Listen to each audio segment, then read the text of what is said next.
talk about Cooper Flagg, who is officially a member of the Dallas Mavericks. And there's a lot of talk today around the sports media world of, oh my God, if they're healthy, Kyrie Irving, Anthony Davis, Cooper Flagg, how lucky did Nico Harrison get that he got the number one pick? He could turn it all around and make the Luka Doncic trade look amazing. I love Cooper Flagg. I think he has a real chance to be a superstar in this league and potentially lead the Mavericks to the finals over the next 2 decades. But I'm sorry, they're going to be a good team. Like we talked about when it came to the health of the Philadelphia 76ers, I don't trust the health of Kyrie Irving and Anthony Davis. And no, I don't think this Mavericks team next year is a legitimate championship contender. Yeah, no, they're not a championship contender. Even with a newly re-signed Kyrie Irving, even if Klay Thompson stays healthy, I like PJ Washington. They were able to keep Daniel Gafford. I think they'll be a playoff team. They'll be top 6, but maybe second round. I don't see them getting to the Western Conference Finals. The way I see it is, in today's NBA, we talked about it obviously with the Celtics last year, the OKC Thunder this year. Even if we had the debate back and forth between Tatum and Brown, we still understand they are 1A, they are 1B. Kyrie and Anthony Davis, neither one of them is a 1. I know Anthony Davis, there might be some controversy there. I have never felt like Anthony Davis could be your best player and lead you to a championship. Did not feel that way in LA. Do not feel that way in Dallas. I think for this Mavericks team to be a championship team, the guy who's 6'9", coming out of Duke, who captivated the college basketball world this year, needs to be their number 1.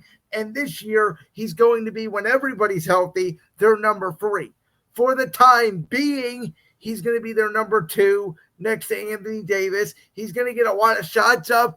I think he could average 17, 18 points, 7 rebounds, maybe 4 or 5 assists a game. I think he's going to have an impact right away, maybe a bigger impact than what LeBron even had in Cleveland his rookie year, what Victor Wembanyama did in San Antonio, because those were terrible teams.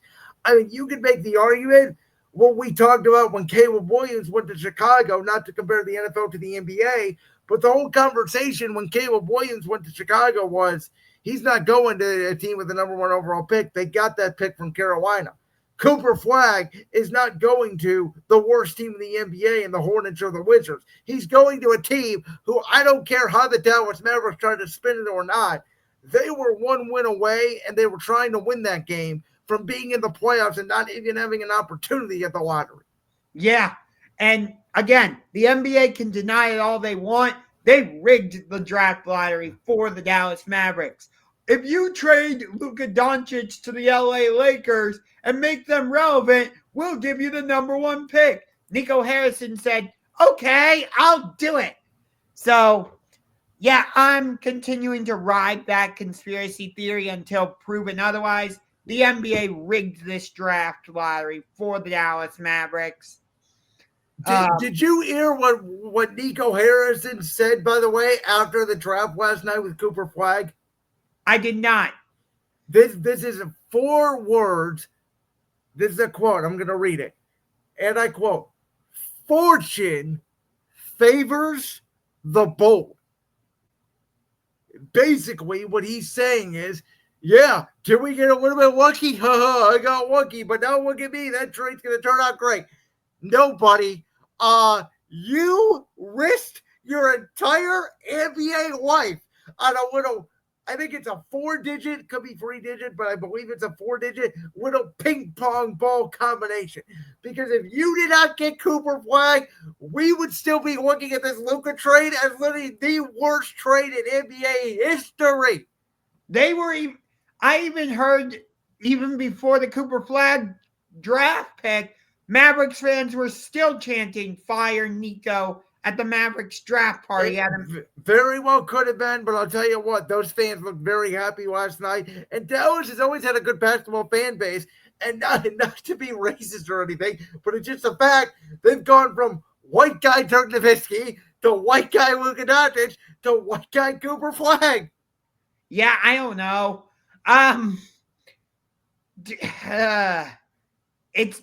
I still think it's going to be hard for the Mavericks to sell their fans on this. Not specifically on Cooper Flagg, but like they thought Luka Doncic was going to be the next guy to get his jersey retired, play his whole career with the Mavericks, get a statue outside the American Airlines Center just like Dirk Nowitzki. And that didn't end up happening. And there's another case of new ownership, right? Because I truly believe this. And Mark Cuban said he would basically divorce his wife before he traded Luka Doncic. So there's no way in hell this is a scenario if Mark Cuban's still the majority owner of the Mavericks. I know he still has somewhat of ownership. And by the way, it's what I was saying about the Lakers thing on Brandon's World this week was Mark Cuban said he was still going to be involved. He's not really involved. So when these new ownership happens, again, just like the Celtics, now we got the Lakers, the Mavericks, they may seem like small stories. They're turning into big deals. I agree with you. I fully agree with you there. I don't know if you fully answered the question yet. I don't know if I gave you a full chance to sort of give your sort of layout. What do you expect from Flagg his first year? Rookie of the year, gets the Mavericks to a top 6 second round. Okay, that's fair.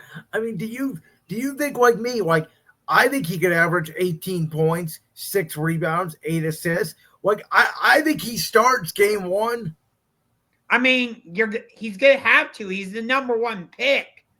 Like, he's not Anthony Bennett. Oh my god! Like, well, that draft class is literally the worst draft class in the history of the NBA. So, yes, he was the number 1 pick, and Mike Brown had him on the bench as like a scrub. And they could tell right away in the first training camp practice in September that he was a bust. But nonetheless, I don't think Cooper Flagg is going to be that. I am here, though, to say this. I think Cooper Flagg, I think if the over-under was set in like 1.5, I would take the over for him to win an MVP. I think he's going to be the MVP, and I think 2-3 years from now, he could be in the conversation as one of the best players in the league.